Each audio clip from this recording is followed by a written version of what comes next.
Welcome to the History of English podcast, a podcast about the history of the English language. This is episode 179, Defining Moments. This time, as we continue the chronological story of English, we're going to look at several landmark events in the early 1600s. We'll look at the end of the Elizabethan era and the arrival of James I in England. We'll also explore the events that led to a new translation of the Bible, setting the stage for one of the most influential books in the history of English. The period also featured a plot to kill the new king and most of the members of Parliament that nearly changed the course of history. That event also had an interesting influence on the language.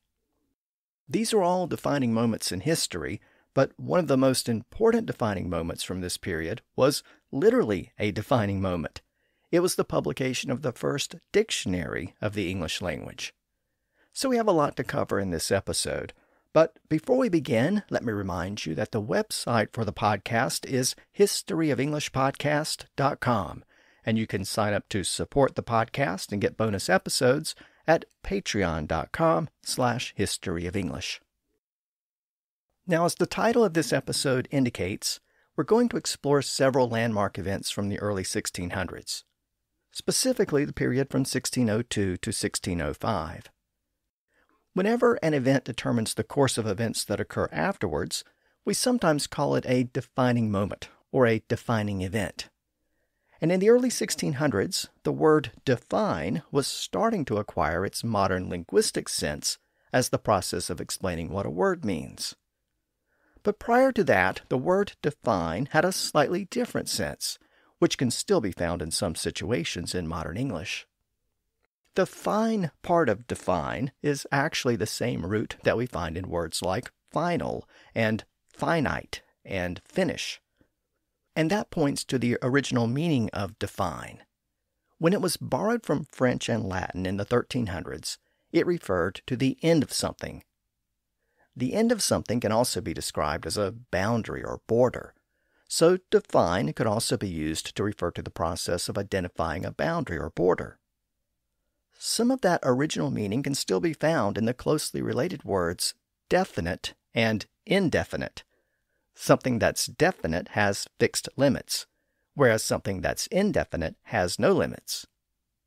Well, if you identify the limits or boundary of something, you provide clarity and certainty. And the word define also acquired that meaning early on. In fact, it still has some of that sense today. If you have a high-definition television, it means that the screen provides clarity and that the images are clearly defined.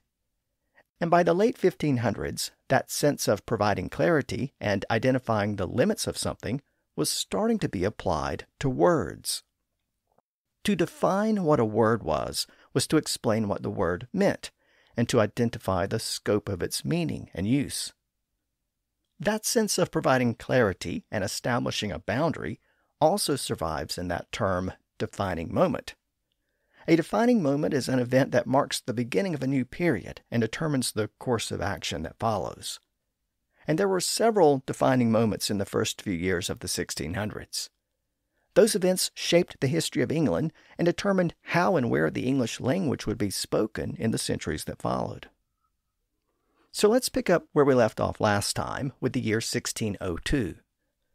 That year began with a new work from a familiar figure. On February 2nd, 1602, we have the first recorded reference to a new play by William Shakespeare. This one was called Twelfth Night. And this is a good place to begin because the play introduces several themes that run through this episode. The first recorded performance of Twelfth Night was mentioned by a law student at the Middle Temple Hall in London. And that was one of the Inns of Court where students learned the law. The student's name was John Manningham, and his diary mentions that he saw the performance of a play called Twelfth Night, or What You Will, on that date. That passage actually refers to the full formal title of the play, Twelfth Night, or What You Will, but it's generally known today as simply Twelfth Night, without the subtitle. The title Twelfth Night refers to the 12th day of the Christmas season, presumably when the play premiered. It appears that the Lawyers' Guild commissioned Shakespeare to compose the play for the festivities around that date, and the title of the play appears to refer to that event. The title doesn't really have anything to do with the story told in the play. The 12th day of the Christmas season was a time of music and rejoicing and trickery and joking, and those elements feature prominently in the play and are also reflected in the play's famous first line, "If music be the food of love, play on." That line is uttered by a duke named Orsino, who's in love with a wealthy noblewoman named Olivia. But Olivia is not interested in the duke's advances. We're then introduced to a young woman named Viola. She was a passenger on a ship that wrecked on the shores of the duke's realm. Her brother was lost in the wreck, and Viola isn't sure if he's alive or not. Since Viola is alone, she dresses as a man for her own protection. And as we've seen before, Shakespeare loved to use cross-dressing as a comedic device, and he uses it again here. The disguised Viola then enters the duke's service and immediately falls in love with him. But of course, she's disguised as a man. The duke then sends the disguised Viola to deliver a message to Olivia, who he's trying to court. But when the disguised Viola meets Olivia, Olivia falls for Viola, thinking she's a man. So we have a classic love triangle. Olivia is in love with the disguised Viola, who loves the duke, who loves Olivia. The play's subplot involves two other men who are also pursuing Olivia. One is Sir Andrew, who's being encouraged by Olivia's uncle, but we also have Olivia's humorless and pretentious steward named Malvolio. Shakespeare presents him as a Puritan, and this is Shakespeare's opportunity to poke fun at Puritans. At the time, Puritans were critical of the theaters and wanted to shut them down, and they eventually got their way and did just that in the second half of the 1600s. But at this earlier point, the Puritans were more of a nuisance for writers and performers like Shakespeare. Well, in the play, one of Olivia's female attendants, named Maria, decides to play a joke on the Puritan Malvolio. She decides to write a love letter to him in Olivia's handwriting in order to make him think that Olivia is in love with him. She intends to describe the things that Olivia supposedly finds attractive so that he will do those things and make an ass out of himself. When Olivia's uncle says that Malvolio will be deceived and think that Olivia is in love with him, Maria replies, quote, "My purpose is indeed a horse of that color," end quote. Now in that reply, we find an idiom that still exists today, but in its modern version, it's almost always rendered in the negative. Today, if we're comparing two things and one is different from the other, we might say that it's a horse of another color or a horse of a different color.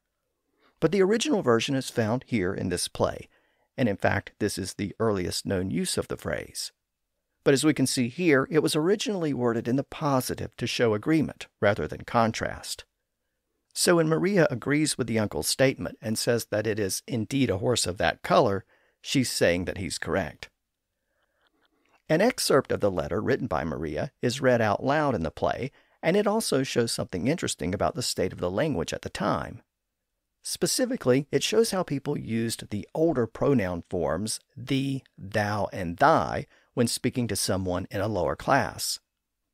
In the first few lines of the letter, purporting to be from the noblewoman Olivia, she says that Malvolio shouldn't be afraid of her higher rank, and that love is more important than any difference in social status. The letter says, quote, "If this fall into thy hand, revolve.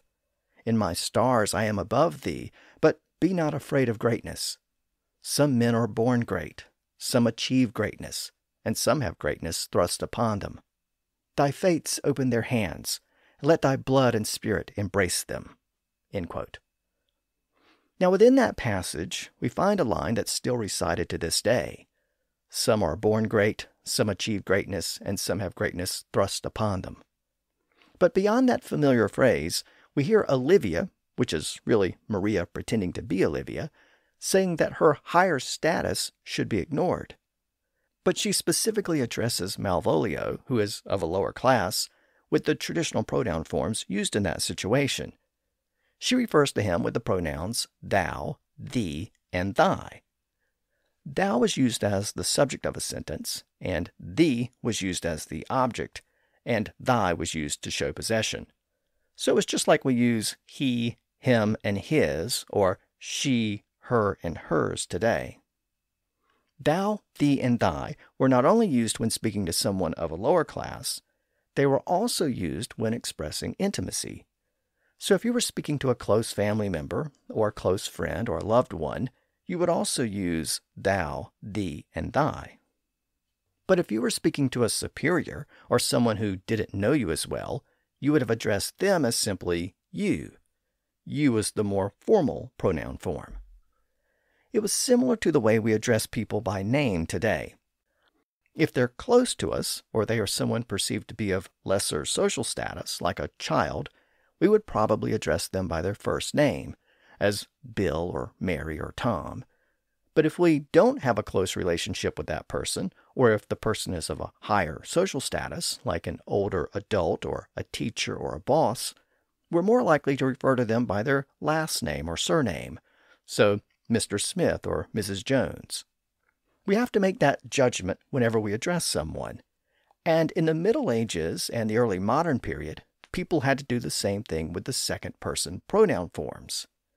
They had to decide if the relationship was close enough or intimate enough or equal enough to use thou, thee, and thy. If not, they had to use the formal pronoun you. And if they made a mistake or a misjudgment, and they referred to someone as thou when the person expected to be addressed as you, well, that was a faux pas, and it could offend the person who was being addressed. And in fact, if they specifically wanted to offend that person, they could intentionally refer to that person as thou or thee when they knew that you was more appropriate. And Shakespeare makes a specific reference to that type of intentionally offensive language a short time later in the play. After Malvolio reads the letter, he is deceived, and he thinks Olivia is in love with him, and he starts doing the crazy things that she supposedly finds attractive, like smiling constantly and wearing yellow stockings. Of course, Olivia actually finds all those things to be annoying. Now remember that Sir Andrew is also interested in Olivia, but when he observes Malvolio's infatuation with her, he gives up and decides to leave the court. Olivia's uncle tells him to stay and fight for Olivia by showing how courageous he is. The uncle says that Sir Andrew should show his courage by challenging the Duke's young servant to a fight. Of course, that young servant is the disguised woman Viola. The uncle says that Sir Andrew should write a letter to the young servant that will make him angry and want to fight. He says to Andrew, quote, "If thou thou'st him some thrice, it shall not be amiss." End quote. In other words, if Andrew repeatedly addresses the young man with the pronoun thou, it will indicate Andrew's contempt for him, and it will make the young man angry and willing to fight. Of course, this passage points to the fact that addressing someone with the word thou could be considered an insult, even though there were other situations where thou was appropriate. And this is an important point because it may explain a notable development that was taking place in the language during this period. So let me digress for a moment to talk about what was happening with words like thou and thee and the possessive form thy. Despite the fact that Elizabethan writers continued to use those older pronoun forms in their written works, most linguists agree that those pronoun forms were in decline in regular speech in the late 1500s and early 1600s. They believe that people were increasingly using the formal pronoun you when addressing individuals, even in situations where thou or thee had been used in the past. And they think that that was partly an effort to avoid offending people by using thou and thee. It was just easier to avoid all of those social complexities by using the pronoun you. And any formality or stuffiness associated with the pronoun you was gradually being lost, so that the word you was becoming accepted as a generic second-person pronoun in any given situation. Now you may be wondering why scholars are confident that thou and thee and thy were in decline during this period if they feature so prominently in the works of poets and playwrights and scholars. Well, it's partly because formal written documents tend to be conservative in their use of language, and it's also because modern scholars have examined informal writings like surviving personal letters that family members wrote to each other. In personal letters, people tend to address each other in the way they would actually speak to that person. And when scholars look at those old letters, they notice that people tended to address each other, often close family members, with the pronoun you. Traditionally, they would have used thou or thee in those situations. Of course, those older pronouns are also found in those letters, but less than would be expected under the circumstances, and they were often used interchangeably with you.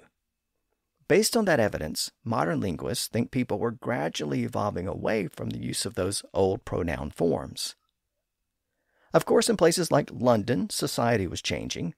The middle class was growing and the old social structure was changing. And in that environment, it was often difficult to tell what class someone belonged to. A couple of episodes back, I noted that even commoners were wearing those fancy ruffs that traditionally had been worn by the nobility. So to avoid offending people, it was easier to avoid the social complexities associated with thee and thou. If you just addressed someone as you couldn't go wrong. And gradually, it became acceptable to use that pronoun form all of the time. Over the following century, the use of thou and thee and thy largely disappeared, as reflected in the surviving documents from the early 1700s.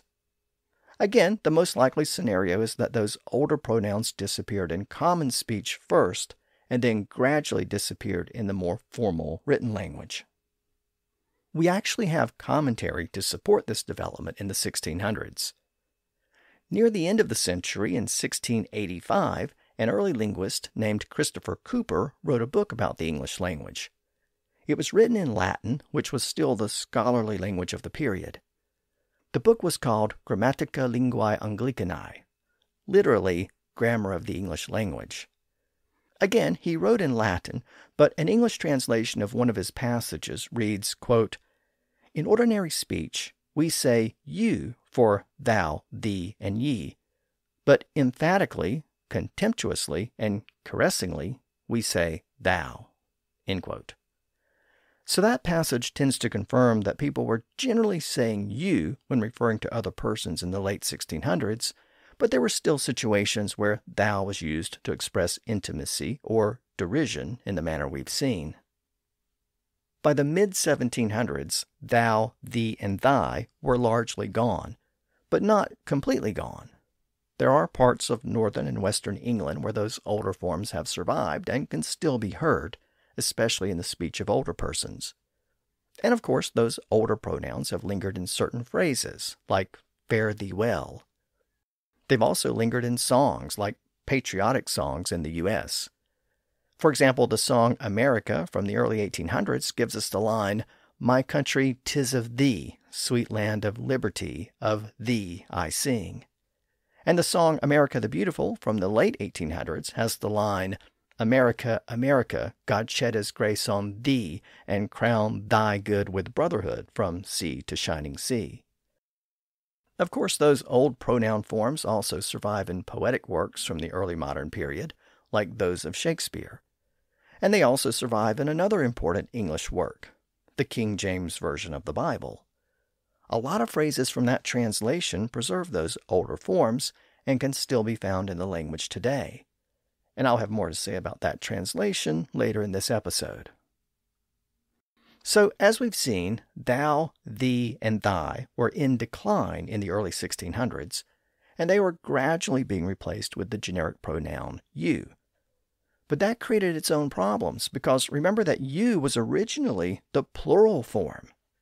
In early Middle English, you would have used thou and thee when speaking to one person, and you when speaking to two or more persons. As we've seen, the word you first started to be used for individuals as a sign of respect or formality. In this regard, English was following the lead of French and other Western European languages, which also used their plural second-person pronoun to refer to individuals in the same way. But unlike those other languages, English speakers eventually got rid of those singular forms and adopted the plural form you in all situations. Today, all of those old distinctions have been lost. We just use you. We use it when referring to one person, and we use it when referring to a group of people. We use it as the subject of a sentence, and we use it as the object of a sentence. So, you see me, and I see you. It's always you. But of course, when plural you also became singular you, that created some problems. When that happened, English speakers lost the ability to clearly indicate whether they were addressing one person or a group of people. Ultimately, people were left to their own devices to come up with a way to distinguish singular you from plural you, and each dialect developed its own method. That gave us modern variations like y'all and youans and yins in North America, you lot and you together in parts of England, yes and yiz in Ireland, and yous in many different places around the world. Of course, those are not the only plural forms in those regions, but they are some of the ones that are still used today. In fact, during the Elizabethan period, people already had a form of you that could be used to distinguish singular from plural. They could simply add the word all to the word you to indicate that the speaker was addressing a group of people. They could do it in two different ways. They could put the word all before the pronoun and produce all of you, or they could put it after the pronoun and produce you all. In fact, you all was more common than you might realize. A couple of episodes back, when we looked at Shakespeare's play about Julius Caesar, I talked about Mark Antony's speech to the crowd gathered for Caesar's funeral. Within a few lines, Antony says, "You all did love him once, not without cause," and "who, you all know, are honorable men," and "you all do know this mantle." In fact, he used you all 5 times in that speech. So there was already a way to indicate a plural form of you. Now you may be wondering if this Elizabethan you all is a precursor to the modern contracted form y'all associated with the dialects of the American South. Well, that's a matter of some debate. Most scholars say no, for an interesting reason. The Southern y'all didn't really appear until the 1800s, and its specific origins are not entirely clear. But there's a fundamental difference between Southern y'all and Elizabethan you all. Southern U.S. y'all is a true second-person plural pronoun form. It can apply to any group of 2 or more. But Elizabethan you all, and to a certain extent you all in modern speech, typically applies to 3 or more persons, not 2 persons. The Elizabethans, and again to a certain extent modern speakers, would address 2 people as you two, or the 2 of you. Only at 3 persons does you all or all of you kick in. But again, Southern U.S. y'all applies in both situations. And for that reason, y'all is generally considered to be an independent development based around the same 2 words, you and all. But the main point here is that people were already finding ways to distinguish these different uses of the pronoun you in the Elizabethan period. And as we'll see a little later in the episode, another common way of making that distinction also has its roots in the events of the early 1600s. But more on that a little later. For now, let's return to Shakespeare's play called Twelfth Night. I began that discussion about the decline of thou and thee by looking at a passage in Twelfth Night where one of the characters is encouraged to start a fight by intentionally using the word thou as a sign of disrespect. Well, in the final part of the play, the love triangle and gender confusion between the characters is resolved when Viola's brother shows up. Remember that Viola had been shipwrecked, and she thought her brother had been lost at sea, but it turns out he survived. And when he appears at court, confusion abounds. His sister has assumed the identity of a man and has found a job working for the Duke, but when she's dressed as a man, she looks just like her brother. So when her brother arrives, the 2 siblings are confused for each other. Olivia had been in love with the disguised Viola, but now she falls for Viola's brother, who looks the same. And when it's revealed that Viola is really a woman and is in love with the Duke falls in love with her. And in the end, the love triangle is resolved, and both couples presumably live happily ever after. Again, that play is called Twelfth Night, apparently performed for the first time in February of 1602. In summarizing that play, I mentioned the part where the attendant Maria plays a joke on Malvolio by writing a fake love letter to him that purported to be from the noblewoman Olivia. The letter says that she loves it when Malvolio smiles, so he goes around smiling all the time, which Olivia actually finds annoying. In a passage where Maria makes fun of Malvolio for falling for her prank, Maria says, quote, "He does obey every point of the letter I dropped to betray him. He does smile his face into more lines than is in the new map with the augmentation of the Indies." End quote. That reference to the lines on the new map of the Indies is actually a reference to the map that I mentioned in the last episode. If you listen to that episode, you might recall that an English map maker named Edward Wright had recently prepared a map that was unique in the way it adjusted the size of the continents in the far north and south so that the lines of latitude and longitude remained straight and proportionate on the map. That made it easier for sailors to use, and it was really an early version of the type of map that's common today. That map was well known for the accuracy of those lines of latitude and longitude, and that's why Maria says that Malvolio smiles with more lines on his face than can be found on that familiar map. Wright's map also contained updated information about the islands and other land masses of the Far East and the Americas, so it was much more accurate and detailed than the maps that came before it. The English were able to use the map to send trading ships to the Far East, and in doing so, they joined the Dutch, who were also sending ships to the same region. Last time, I noted that the English established the East India Company to finance and carry out those expeditions, and the Dutch quickly realized that the English approach was better than their own. The Dutch expeditions over the prior decade had been carried out by several different Dutch companies that were competing with each other. That competition reduced profits, but the English didn't have that problem since the English East India Company was a monopoly. The Dutch liked that idea, and in early 1602 they formed their own monopoly to trade in the East. That was the Dutch East India Company, and the creation of that company created a rivalry between the English and the Dutch that would extend throughout the 1600s. The creation of the Dutch East India Company is notable for the unique way that it was financed. Unlike the English company, which relied on a handful of wealthy investors, the Dutch company encouraged everyone to buy shares. Any Dutch citizen could invest in the company. So in that sense, it was the first company to go public. As a result, about 1,800 people invested in the initial funding of the company. Now at the time, most corporations required investors to hold their stock for a certain number of years before they could sell it. But the Dutch East India Company allowed investors to sell their shares at any time. So that created an open market for the shares. Just as people could buy and sell goods and services, they could also buy and sell their stock in the Dutch East India Company. That allowed people to speculate, and the value of shares fluctuated with the profits and anticipated profits of the company. So the shares of stock were constantly changing hands, and every time someone wanted to buy or sell some of their shares, the parties had to go to the company's bookkeeper to record the transaction. With so many people buying and selling shares, that created a logistical nightmare for the bookkeeper. So the city of Amsterdam designated a separate building to be used exclusively for the trading of shares in the company.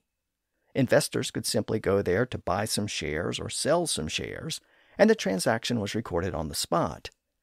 And that development is notable because it was the first stock exchange. It was a mechanism that made it easy for people to invest in the company and to speculate on the company's success. So in these first few years of the 1600s, we have the first publicly traded company and the first stock market. We also acquired the modern sense of the word invest during this period, even though the word had been around for a while. Believe it or not, the original sense of the word invest had to do with clothing. So let's look at the history of this word for a minute. The word invest is derived from the Latin word vestus, meaning clothes or clothing. We have this root in several English words related to clothing, perhaps most obviously in the word vest for a garment worn on the upper body. It also appears in the word vestments, meaning clothes or clothing. We also find it in a word that's become somewhat pejorative today, and that's the word transvestite, which literally means a cross clothing, or someone who cross-dresses or wears the clothing of the opposite gender. As we've seen, that basic idea pops up a lot in Shakespeare's plays, including Twelfth Night. Well, it was common in the Middle Ages, and still somewhat common today, for a person to don a specific set of clothing when they acquired a specific office or position. It was typically part of a ceremony that took place when that person was installed in that position. So, for example, when a priest became a bishop, he acquired the clothing or vestments of a bishop. And the process of placing that priest in that position with that special clothing was called investiture. And of course, within the word investiture, we can find the roots of the word invest. In fact, that was the original meaning of invest when it entered English in the late 1400s and early 1500s. It meant to ceremonially dress someone when they were placed into an office, or it could simply mean to install a person into a specific office or position. But in the early 1600s, the word invest started to acquire its modern sense, and it was specifically related to the activity of the English East India Company. The company had to purchase or acquire goods in England and then exchange them for spices in the East Indies. The idea was that the amount paid for the goods in England would be significantly less than the value of the spices acquired in the Far East. Through that process, one form of capital was exchanged for another form of capital, and the new capital was presumably more valuable than the original capital. So the old capital was given a new form, and the process was equated with someone who acquired an exalted position. That person is essentially transformed into a new person with new clothing to reflect his or her elevated position. And in the trading business, the original capital acquired a newer, more valuable form when it was exchanged for capital that was worth more. So the capital was also invested or given a new, elevated form. And that appears to be how the word invest, related to clothing, came to refer to the process by which we convert an asset with one value into an asset of greater value. Now, as I noted, the modern sense of the word invest came from the early years of the English East India Company.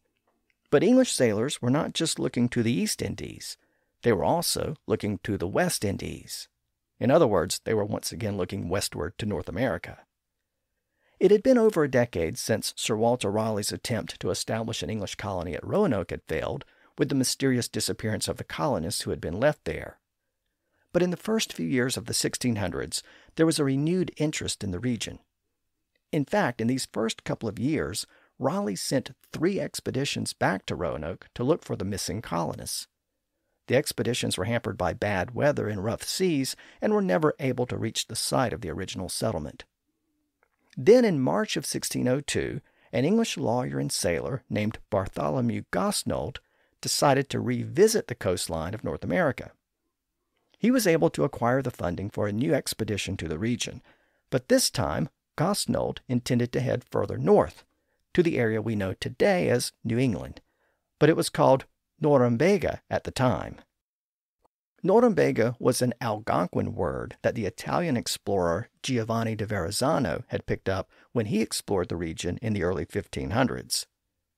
Now, Gosnold wanted to see if the region could support an English settlement. His plan was to explore the region and to set up a trading post if he could find a good spot.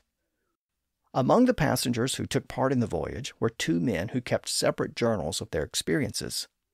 One of the men was named John Brereton, and the other was named Gabriel Archer, and both of their accounts were published after they returned to England, and that's why historians know what happened on this expedition. Brereton's account was published first, and because of that, his account provides the earliest English description of New England. Their ship reached the coastline of modern-day Maine in May of 1602. Even though they were the first Englishmen to reach the region, traders from France and Spain had been there quite a few times over the prior century. And in fact, when the Englishmen went ashore and found indigenous people, some of them were wearing European clothing, including coats, pants, shoes, and hose. The others were naked. The Englishmen then traveled down the coast where they encountered a cape which Brereton described as a mighty headland. He wrote that the area had lots of codfish, and they caught a plentiful supply of cod while they were there. In Archer's separate account, he wrote, quote, "We took great store of codfish," end quote. Archer wrote that they were so pleased with the number of cod they caught, they decided to name the region Cape Cod. So that famous cape on the eastern end of Massachusetts got its name on this expedition in 1602.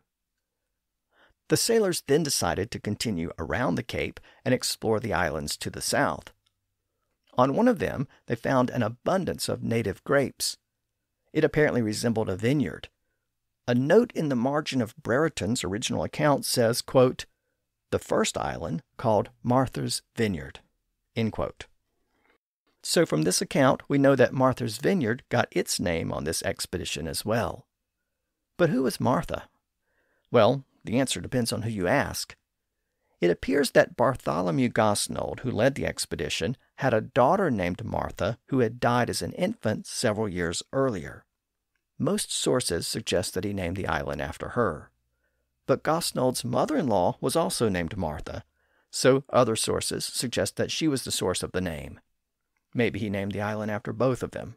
We don't really know. All we have is that note in Brereton's journal, and later explorers preserved that name. In Archer's account, he noted that another set of islands nearby were given the name the Elizabeth Islands in honor of Queen Elizabeth. There are islands in the region that bear that name to this day, though it isn't clear if they are the specific ones that Archer referred to in his account. A few days later, the English sailors encountered some more indigenous people. The sailors traded with them. They gave them knives and other trinkets in exchange for furs and animal skins. The sailors tried to communicate with them and found that they actually knew some European words, or what Brereton referred to as Christian words. He also reported that they were very good at repeating English words as if they were native speakers. He said that on one occasion, an indigenous man repeated an entire sentence back to him in English, quote, "so plain and distinctly as if he had been a long scholar in the language," end quote. Now, this is an interesting account because it suggests that the language barrier between the indigenous people and the Europeans was quickly broken down as the two groups sought to communicate with each other. And that may help to explain why so many words of the indigenous people passed into English when the English settled there. And speaking of English settlements in North America, this expedition by Bartholomew Gosnold set the stage for the first permanent English settlement at Jamestown 5 years later. In fact, Gosnold was a key figure in the formation of the Virginia Company that was soon established to organize a settlement there. He was one of the company's primary promoters and recruiters, and he captained one of the 3 ships that took the first settlers to Jamestown. But more on that next time. So the year 1602 saw English sailors reaching the Far East and the Americas. England was becoming more confident in its position within Europe, and was now starting to actively challenge Portuguese power in the east and Spanish and French power in the west. As we turn our attention to the following year, 1603, we begin that year by encountering another play by William Shakespeare. In February, the Stationer's Register, maintained by the Printers Guild, included a reference to a new play called Troilus and Cressida. The play has never been one of Shakespeare's more popular plays, so it hasn't had much of an impact on the language. As a result, I'm not going to spend much time on it here, but let me make a couple of quick notes about it before we move on. First of all, the plot of the play was based on a popular story that had emerged in the Middle Ages. It was derived from certain elements of Homer's Iliad, and the story is set during the period of ancient Greece. If you listen to the earlier episodes about Geoffrey Chaucer, you might remember that Chaucer also composed a version of the story. And Shakespeare may have used Chaucer's poem as a source for this play. I'll refer you back to episode 126 if you want to revisit my discussion about Chaucer's version. Though Shakespeare's version of the story has many fans, I noted that it isn't one of his more popular plays. Many scholars think it was composed for a private performance because there's no evidence that it was performed at the Globe or any other theater during his lifetime. There's some legal wordplay in the dialogue, so it's been suggested that it was another play composed for a private performance at the Inns of Court where students studied the law. If that's true, it might have been a follow-up to Twelfth Night, which was also performed there. As it turns out, Troilus and Cressida was the last Shakespeare play that we can definitively date to the Elizabethan period, because the Elizabethan period came to an end a few weeks after the play was recorded in the Stationer's Register. About a month later, in March of 1603, Queen Elizabeth started to become ill. She was 69 years old, and her health deteriorated very quickly. She became weak, and she stopped eating and sleeping, and she eventually took to bed and lost the ability to speak. Since she didn't have any children or siblings, and since she had never formally designated an heir, her close advisors were concerned about the issue of the succession. There had been many informal communications and assurances to the Scots king, James VI, but nothing was certain. So, as she was nearing the end, her counselors asked if she still wanted James as her successor. Since she couldn't speak, she supposedly gestured toward her head. The counselors interpreted the gesture as her consent. A short time later, on March 24th, Elizabeth passed away. At that moment, a messenger was sent on horseback to Scotland to inform King James that he was now also the King of England. Elizabeth's death brought an end to the Tudor line of kings. The reason why James of Scotland was seen as an acceptable successor is because he was also a Tudor through his great-grandmother. His great-grandmother was Henry VIII's sister, and she had married the Scots king, who was part of the House of Stuart in Scotland. The Scottish line passed from them down to James, so he had Tudor blood, but he was a direct male descendant of the Scottish House of Stuart. And when he succeeded his cousin Elizabeth in England, his reign marked the beginning of the Stuart monarchy in England. James was James VI of Scotland, but since England had never had a king named James, he became James I of England. So he was both James VI and James I, depending on which monarchy you're referring to.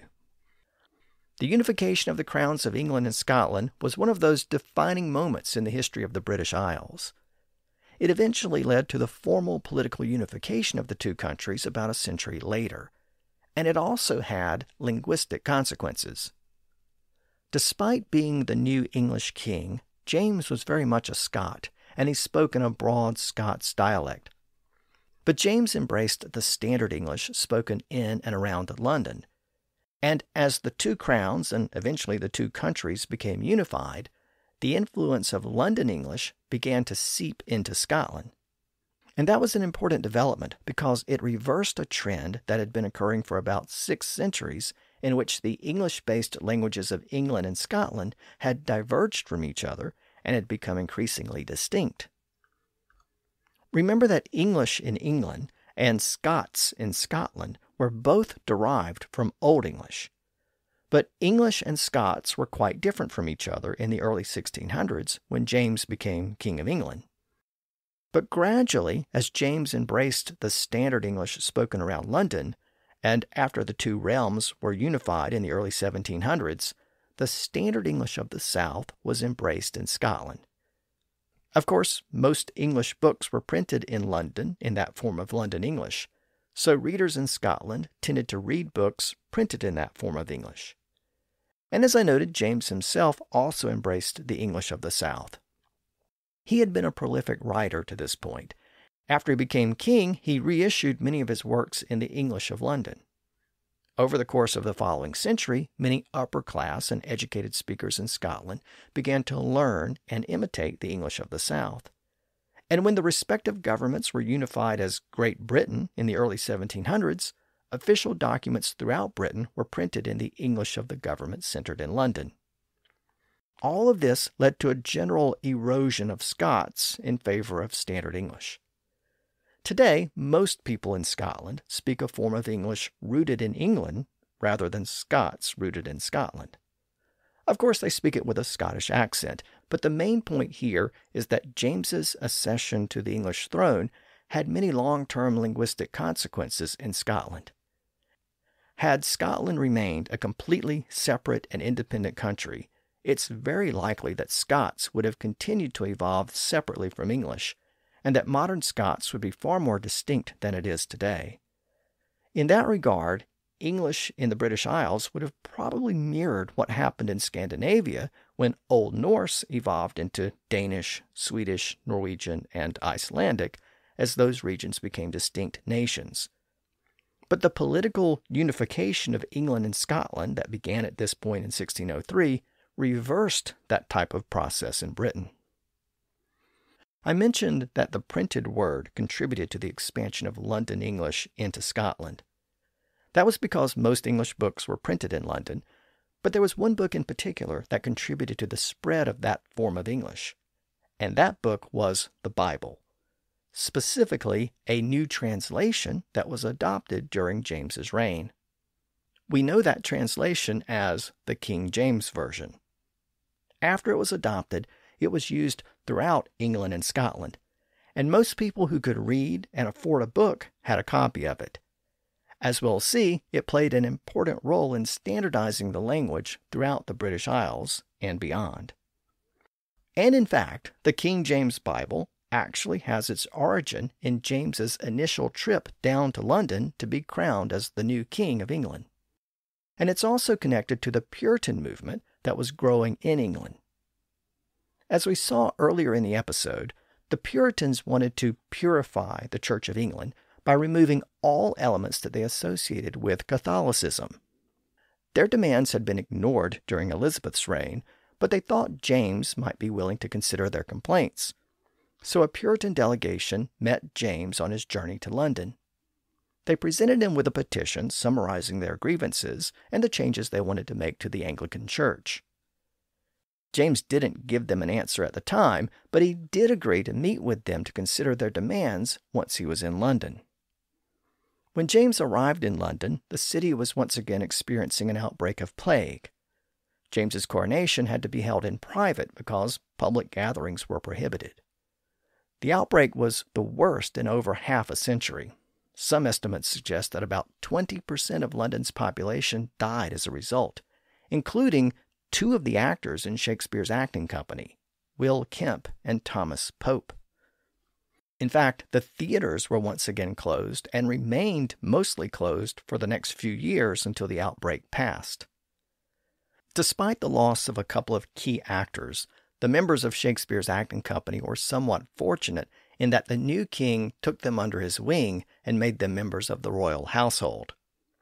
At this point, they ceased to be the Lord Chamberlain's men, and they became the king's men.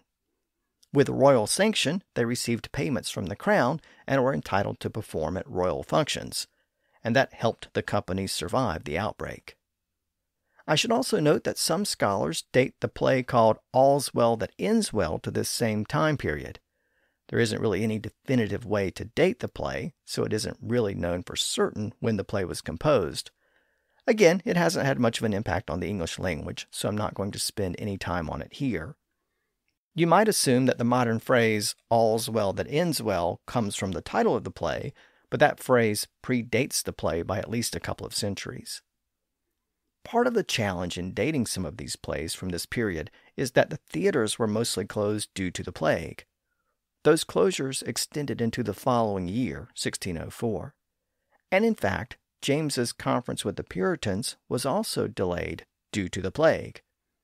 But in January of 1604, he did meet with the Puritan leaders to hear their grievances. The leading bishops of the Anglican Church were also present. The meeting was held at Hampton Court and is generally known to history as the Hampton Court Conference. The Puritans had a long list of demands. Those demands stemmed from Elizabeth's approach to the Protestant and Catholic divide that had pulled the country in different directions. She had taken an in-between approach by establishing a Protestant church with a formal structure that resembled the Catholic Church. That structure included Anglican bishops who wore specific clerical robes and dress associated with the position. As we saw earlier, the word invest has its roots in this type of clothing and is related to words like investiture and vestment. Well, when an English bishop underwent his investiture in the Anglican Church, he received his specific vestments, which identified him as a bishop.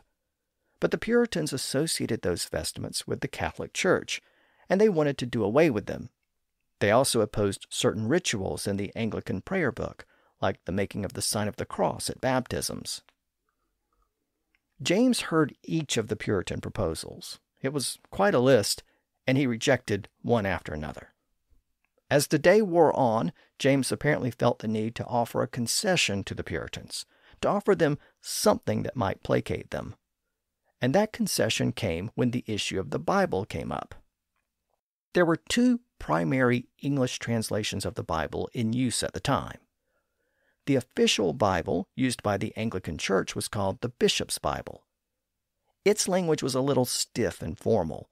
It was more Latinate in that it tended to use Latin and Greek words instead of common English words. But it had the sanction of the government and was found in churches across the country. The other Bible was called the Geneva Bible. It had been translated in the mid-1500s by a group of English Protestants who had fled to Geneva during the reign of Elizabeth's Catholic sister Mary, known to history as Bloody Mary. Well, that translation relied more on plain English and was easier for the average person to read. So it was actually the more popular version at the time. For many people, the Geneva Bible was the only book they owned, and it was the version that the Puritans wanted to make the official Bible of England, replacing the Bishop's Bible. But not only did the Anglican bishops oppose such a change, King James himself also opposed the suggested change. James hated the Geneva Bible, even though it had been the Bible commonly used in Scotland during his reign there. James's opposition wasn't based on the translation itself, but the extra material that was included along with the translation. The Geneva Bible included a preface to each book of the Bible, which explained what that particular book taught. The translation also included notes in the margin that explained passages that were difficult for the layperson to understand. Since the Puritans encouraged private study of the Bible, they liked the explanations provided by those notes. But the church leaders in England didn't like that type of extracurricular material because they thought that such explanations should be provided in sermons, not private study. James probably shared the church's concern, but his objection was more specific to him. There are several chapters in the Bible where a person is forced to disobey a ruler's commands in order to follow the Word of God. Rulers were typically called tyrants in the Geneva Bible, and the marginal notes in that version of the Bible said the persons were justified in ignoring the ruler's commands because the commands were against the Word of God. That implied that a king's commands could be ignored when they were perceived as conflicting with God's will. James didn't like that implication because it could be used to justify a rebellion or opposition to his reign. He believed in the divine right of kings, which meant that kings were chosen and ordained by God. He believed that God worked through the king so that the king's orders had the implicit authority of God, and therefore could not be opposed on religious grounds. But the notes in the Geneva Bible seemed to contradict that. So when the Puritan leaders suggested that the Geneva Bible be made the official translation used by the Anglican Church, James firmly rejected it. But then one of the leaders suggested that perhaps an alternate translation could be prepared that might satisfy some of their recommendations and might be an improvement on the Bishop's Bible that was then being used by the church. At that suggestion, James saw his opportunity to offer a concession to the Puritans. He agreed to allow a new translation to be commissioned. He also knew that it would take a while for the translation to be prepared, so the delay would get the Puritans off his back for a while. The leading religious scholars at Oxford and Cambridge were directed to work on the new translation, but James imposed several conditions on them. The new translation was to be a revision of the Bishop's Bible, not the Geneva Bible, which he opposed. marginal notes were also prohibited in the new translation, except as needed to explain Hebrew and Greek words that English readers might not understand. Of course, that newly authorized translation is known today as either the Authorized Version or the King James Version. And it's also worth noting that the translation generally avoided the use of the term tyrant in the places where it was used in the Geneva Bible. That wasn't a direct order from James, but the translators were probably sensitive to the king's concern about the use of that term. This new translation took 7 years to complete, so we'll look at it in a little more detail in a future episode when it appeared for the first time. But it became the most popular book in the English language. If a household had any books at all, it probably had that translation of the Bible. It was composed in the standard dialect used around London and the East Midlands, and the King James Bible helped to secure the status of that dialect as the standard written dialect of English. That Bible also did something else of note. It extended the life of the second-person pronouns thou, thee, and thy, which we looked at earlier, and which were in decline in common speech. As I noted earlier, formal written English was more conservative in that regard. And just as Shakespeare preserved those pronoun forms in his plays and poetry, so did the scholars who worked on the King James translation. And that helped some of those old pronoun forms to endure in the language a bit longer than they probably would have otherwise. Since the translation was authorized at this point in the early 1600s, while those pronoun forms were still being used, the translation preserved them. If a new authorized translation had not been approved at this time, but instead had been approved at the end of the 1600s, it's very likely that it would not have contained pronouns like thee, thou, and thy. It would probably have used the simple you that we use today. Now, the commission of the King James Bible was an important development in the history of English, and it was also accompanied by another defining moment in the evolution of the language. And this was literally a defining moment. In the same year that the King James Bible was commissioned, a schoolmaster named Robert Cowdrey published a book that's considered to be the first dictionary of the English language. Now, when I say this was the first English dictionary, I mean that it was the first book to define English words in English. In other words, it was specifically intended for English speakers to help them define and understand English words. Prior to this point, there'd been lots of translation dictionaries. So, for example, there was a long history of books used to translate Latin words into English or vice versa. Of course, French-English translation guides had been around since the Middle Ages. A few episodes back, I talked about John Florio's book that translated Italian words into English.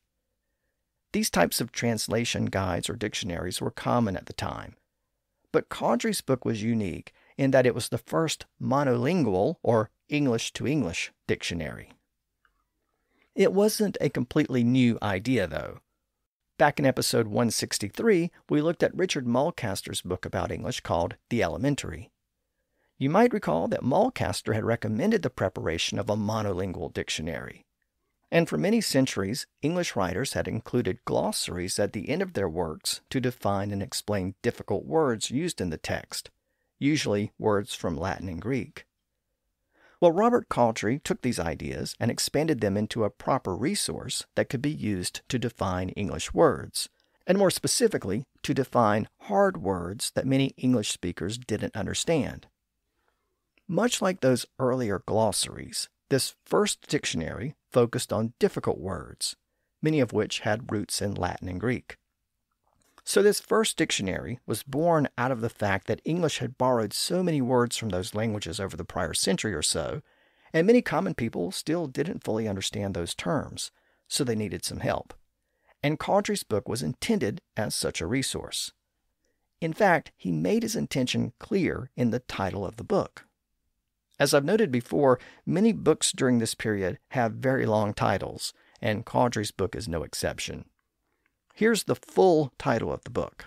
Quote, "A table alphabetical containing and teaching the true writing and understanding of hard, usual English words, borrowed from the Hebrew, Greek, Latin, or French, etc., with the interpretation thereof by plain English words, gathered for the benefit and help of ladies, gentlewomen, and other unskilful persons, whereby they may the more easily and better understand many hard English words, which they shall hear or read in scriptures, sermons, or elsewhere, and also be made able to use the same aptly themselves." End quote. Now, there's a lot to unpack in that long title.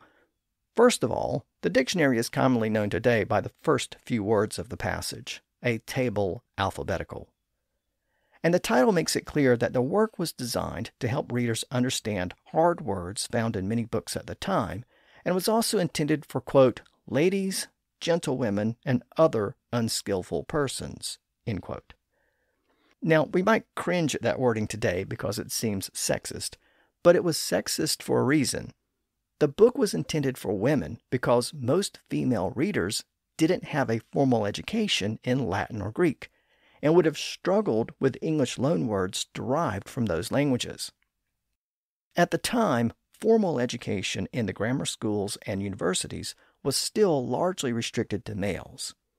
Females would have had access to an informal education with private tutors or petty schools taught by local people who could read and write. But those informal types of education would have focused almost exclusively on English. So when Cawdrey said that his dictionary was intended for ladies, gentlewomen, and other unskillful persons, he meant people who didn't have any formal education in Latin or Greek, and therefore needed help with recent loanwords derived from those roots. In that regard, it's interesting to see a book being specifically marketed to a female audience, and it shows that such an audience was quite substantial in the early 1600s. The title that I read also mentioned that the dictionary was designed to help people read the scriptures as well as sermons. So this confirms that many people were reading and studying the Bible on their own. As I noted earlier, the Geneva Bible was the most popular Bible at the time because it was designed in part for private study. Of course, it would have used loanwords from Latin and Greek, so Cawdrey's dictionary was designed to set alongside that Bible in households around the country. So this wasn't a book for scholars, it was a book for the common people. Since the dictionary was intended to define so-called hard words borrowed from other languages, it isn't the type of extensive dictionary that we find today with every common word in the language. It only contained about 2,500 words, and again, they were included because they were hard or challenging for English readers at the time. It's therefore interesting to observe words that were included in Cawdrey's dictionary that seem very common to us today. That suggests that those words were somewhat obscure at the time, but have become more common in the language over the past 4 centuries. For example, on the first few pages of the dictionary under the letter A, we find words like abolish, absolute, accent, accident, action, admire, and agent. Today, most English speakers would not need a dictionary to define those words, but apparently their use was more limited in the early 1600s, and some readers would have needed to look them up in Cawdrey's dictionary. Just as some of the words have become more common with time, others have declined or disappeared altogether.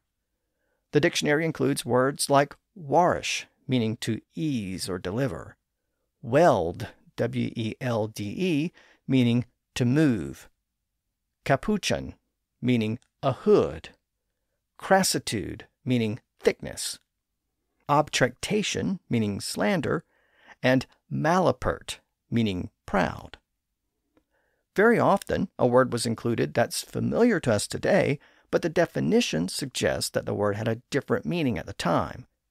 In those cases, the definition usually reflects a literal meaning based on the original meaning of the word in Latin or Greek, or whichever language the word came from. Over the centuries, the meaning of these words has evolved in such a way that we don't really recognize the original meaning today. For example, the word translation appears in the text. It seems appropriate under the circumstances, but it's defined as altering or changing. So it didn't really have the specific sense of changing from one language to another that it has today. The word inspire is defined as breathe or blow into. Instant is defined as earnest. Tablet is defined as a little table. And the word undermine has the original literal definition of grave or dig. As I noted in an earlier episode, during siege warfare, a fighter would dig under the walls of a castle and place explosives there. He would literally mine under the walls, thus the word undermine. When the explosives were detonated, the wall would weaken or collapse, and that gave us the more modern sense of undermine as to weaken or injure or destroy. That extended sense hadn't really emerged in the early 1600s, so Cawdrey's dictionary only includes the original literal meaning of the word. Let me also make a quick note about the spellings contained in Cawdrey's dictionary. Generally speaking, he used spellings that were the same or similar to the ones used today, but there was some variation. For example, many words contained a final E that appeared to be optional. In that opening title I read earlier, he used the word words 3 times. One time it was spelled like today, W-O-R-D-S, but the other 2 times it had an extra E and was spelled W-O-R-D-E-S. The word door is also spelled with an extra E, as D-O-O-R-E. Words like magic and traffic end in I-C today, but Cawdrey spelled them with a final I-C-K-E. So magic was spelled M-A-G-I-C-K-E. Many words that end in a single L today had double L's in his dictionary. So words like alphabetical, fearful, burial, and final all had double L's at the end. Words like agony and dignity were spelled with I-E at the end instead of their modern Y.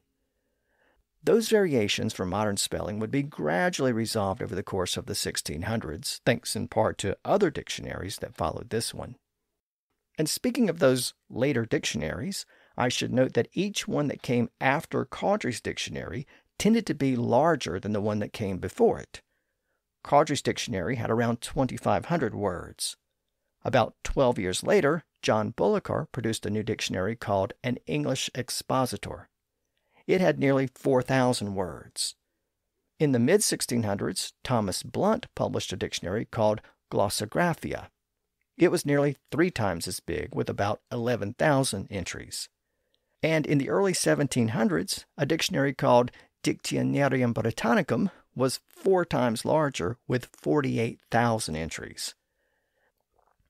Now, as I noted, Cawdrey's dictionary appeared in the year 1604, and at the end of that year, we have evidence of 2 more plays by William Shakespeare. Apparently, the plays Measure for Measure and Othello were performed at the royal court at the end of that year. Remember that the theaters were still closed for much of that period due to plague, so it appears that Shakespeare's acting company, now known as the King's Men, were giving private performances at James's court. The evidence comes from an account maintained by the Master of Revels named Edmund Tilney. The Master of Revels was in charge of entertainment at the royal court. Revels is just a variation of the word revelry. And this particular account from the Master of Revels indicates that expenses were paid for a performance of a play called The Moor of Venice on November 1st. The Moor of Venice is the subtitle of Othello. The account also lists expenses for a performance of Measure for Measure on December the 26th. So we can definitively date those 2 plays to this period, though we don't know exactly when they were composed.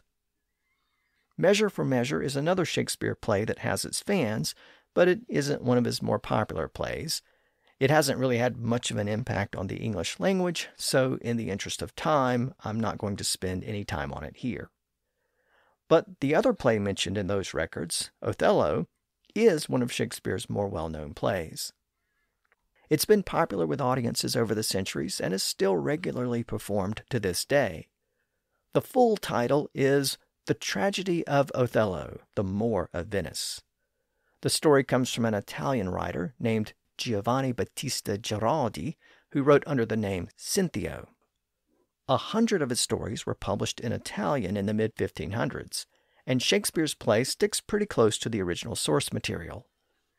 By the way, that same book also provides the plot of that other Shakespeare play which appeared around this same time called Measure for Measure. So apparently Shakespeare loved this particular book of Italian stories. As I noted, the story of Othello describes him as the Moor of Venice. The word Moor, M-O-O-R, had been around since the Old English period, and it originally referred to an inhabitant of northwest Africa, in the region of modern-day Morocco and Algeria. The Moors were later conquered by Muslim invaders and converted to Islam. And when Muslim armies invaded southern Spain in the early Middle Ages, most of the invaders came from that same part of North Africa. After that, the word Moor acquired a more general sense as a Muslim or a person of African descent. In Othello, Shakespeare uses the word Moor in that sense as a black person because there are several references in the play to Othello's physical appearance. In the play, Othello is a general in the Venetian army, and he's become engaged to Desdemona, the daughter of one of Venice's most powerful senators.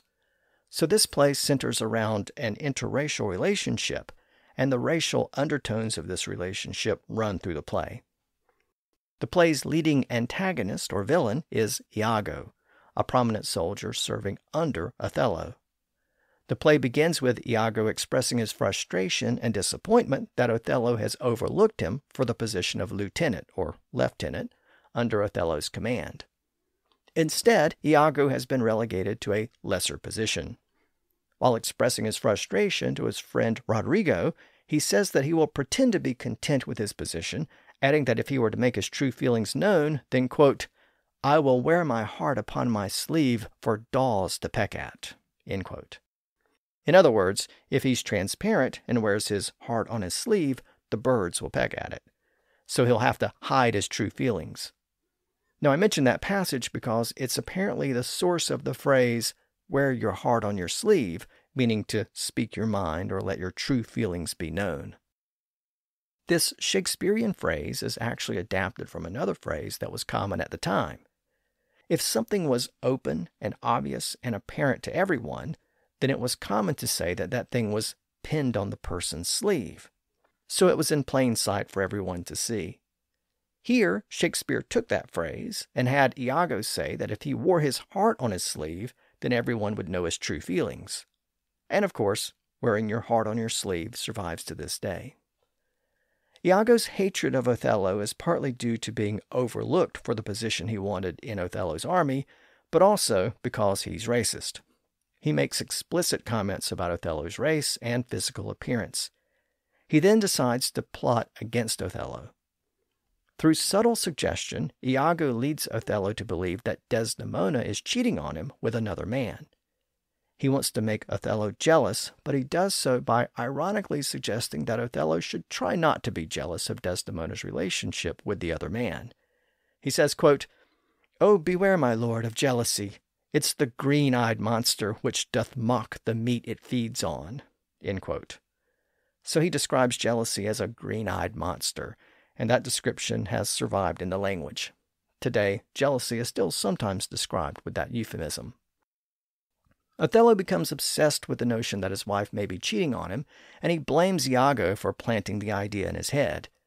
He confronts Iago and demands that Iago provide proof of the allegation. In the speech, Othello gives us the first recorded use of the phrase pomp and circumstance. He says that before he became obsessed with his wife's fidelity, he was happy being a general and thinking only about the, quote, "pride, pomp, and circumstance of glorious war," end quote. Iago is forced to provide proof of the alleged affair, so he makes up a lie on the spot.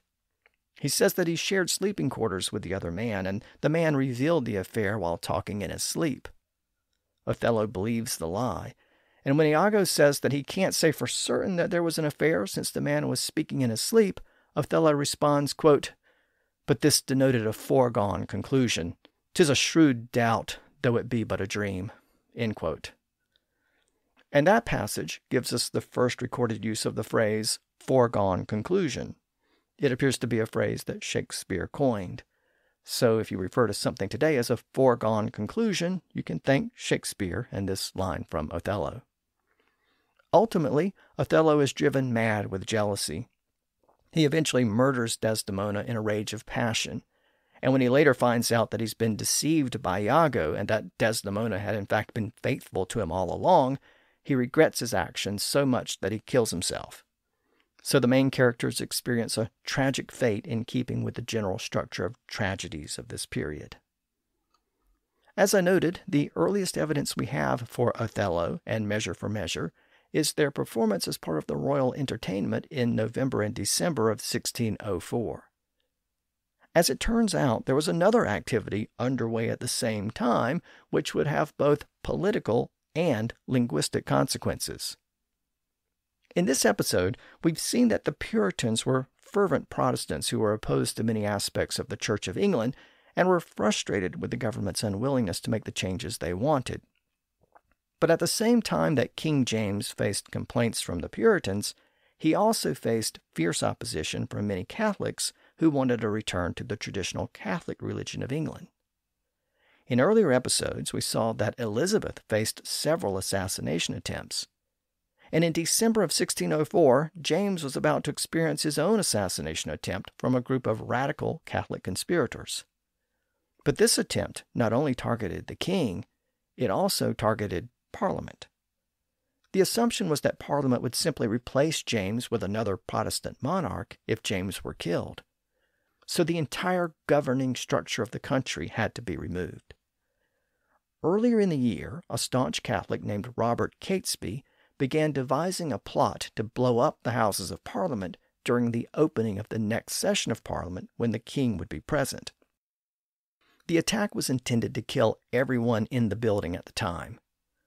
The plan was to rent a house next door to Parliament and then dig a tunnel that would extend from under the house to the Parliament building where explosives would be planted and detonated at the appropriate time. The main problem with the plot, beyond the outrageous nature of it, was that it required someone with an expertise in explosives, and specifically someone with an expertise in undermining a structure with explosives. As we saw earlier in the episode, the word undermine still had that more literal sense in the early 1600s. And Catesby not only needed an expert in undermining and explosives, he also needed someone willing to take part in such a crazy plot. And he soon found the man he was looking for in an English Catholic named Guy Fawkes.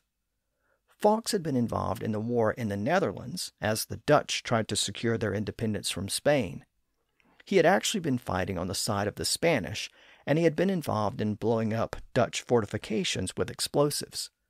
So in the spring of 1604, Fawkes joined several other members of the conspiracy to kill the king and to blow up the Parliament building in England. The conspirators secured a lease on the house near Parliament, and they started digging the tunnel in December around the same time that Othello and Measure for Measure were being performed for the royal court. Parliament was supposed to open a couple of months later in February of 1605, but the outbreak of plague forced the opening to be pushed back to November later in the year. This bought the conspirators some more time, but progress on the tunnel remained very slow. Then, a few months later, in March of 1605, they learned that a coal merchant was renting a vault that actually extended under the Parliament building. The merchant was using the vault to store coal, but he was in the process of removing the coal and ending his lease. So the conspirators altered their initial plan and acquired the vault after the merchant was done. They now had access to a chamber under the Houses of Parliament. They were then able to connect that vault to the basement of the building that they were already renting, and voila, they had a direct path from the rented house to Parliament. And they soon placed 36 barrels of gunpowder under the building where most of the national government of England would soon be gathered. But the plot fell apart when one of the conspirators involved in the plot tried to warn his brother-in-law, who was a member of Parliament. The man who gave away the plot was Francis Tresham. His brother-in-law was a staunch Catholic and a member of Parliament. And Tresham didn't want his brother-in-law to perish in the attack, so he sent him an anonymous letter and warned him to stay away from Parliament on the opening day when the attack was planned. The brother-in-law then alerted the authorities. The authorities suspected an attack on the building based on the wording of the letter, and they conducted a search which led to the underground vault. On Monday, November 4th, the day before the planned attack, the authorities found Guy Fawkes in the cellar underneath the Houses of Parliament. They also found the 36 barrels of gunpowder. Fawkes was arrested and tortured, and he eventually confessed to the plot, which is known to history as the Gunpowder Plot. He also revealed the identity of the other conspirators. They were soon located. Several were killed, and the rest were arrested. And all were tried, found guilty, and executed a couple of months later. The timing of these events is remarkable because the plot was uncovered and stopped with literally a few hours to spare. It was that close to succeeding. And when the details emerged, the people of England treated the last-minute reprieve as a case of divine intervention. Bonfires and celebrations filled the streets of London. And a few weeks later, Parliament adopted a law requiring an annual observance on November 5th to commemorate the events and to celebrate the country's fortune in having spoiled the plot. The annual celebration was marked with bonfires and effigies that were burned. Over time, this commemoration became known as Guy Fawkes Day. Now, this notorious event in English history had both political and linguistic consequences. The political consequences are obvious, because if the plot had been successful, it's difficult to imagine all of the ways it could have changed the trajectory of history, especially considering that these events took place on the eve of the British Empire being established. A successful attack would have probably changed the history of the world. It was another defining moment in history. But these events also had linguistic consequences. Those consequences might not be obvious at first, but it specifically affected how some people dealt with the general decline of those old second-person pronouns, thou, thee, and thy. So let me explain. Each year, on November 5th, when the events of the Gunpowder Plot were commemorated, people lit bonfires and burned effigies. It became common for people to refer to the effigy as Guy, or the Guy, after Guy Fawkes, the man who most people associated with the conspiracy. That association led people to use the word Guy as a generic noun for a dummy or an effigy. As we'll see in the next episode, the English colony at Jamestown in Virginia was established just 2 years after the Gunpowder Plot. So initially, Guy Fawkes Day was also celebrated in colonial America. But over time, as the colonies grew more independent, they stopped commemorating the holiday. And after the Revolutionary War and the founding of the United States, the holiday was largely forgotten in the new country. But the use of the word guy for a dummy lingered on in American English. By the mid-1800s, Americans were using the word guy as a slang term for a man, often used in a pejorative way at first. So a guy was a man with a bad reputation. That negative connotation was eventually lost. By the early 1900s, the meaning of guy had evolved such that American English was regularly using the word as a generic term for a man without any negative association, and the plural form guys could refer to a group of men. And by the mid-1900s, the plural form guys was extended even further to apply to a group of people regardless of gender. When the gender aspect was lost, it gave American English a new way of referring to a group of people. They now just became guys, or if you were addressing them directly, you guys. And with the advent of you guys, American English now had an effective way of distinguishing singular you from plural you. If I'm speaking to an individual, I can address him or her as simply you, but if I'm speaking to a group of people, I can refer to them as you guys. This approach proved to be very popular in the northern parts of the U.S., as distinct from the y'all approach that was more common in the South. And due to the global impact of American English, the term you guys as a second-person plural pronoun form has even spread to other parts of the English-speaking world. And believe it or not, every time you refer to someone as a guy or a group of people as guys or you guys, you're ultimately using the name of Guy Fawkes, the man whose plot could have changed the course of history forever. By the way, some of you may recall that I spoke with Professor Alan Metcalf a few years back about his book on this subject called The Life of Guy.